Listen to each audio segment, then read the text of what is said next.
All right, so this video is to show you how to change the settings on Safari so that it doesn't unzip files when you download a zip file.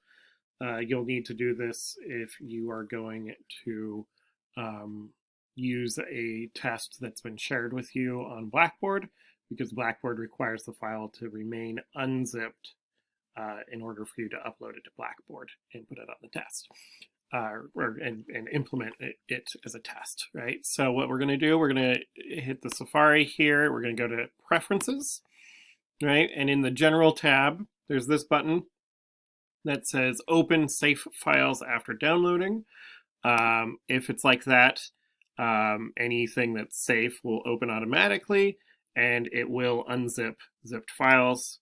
If it's toggled off, it will not unzip those files. So what I suggest doing, if you like having your files pop up once you've downloaded them, which I think is actually a really nice feature, right before you download the zip file that you need to upload to Blackboard, just come in here, toggle this off, download it, re-upload it to Blackboard, right?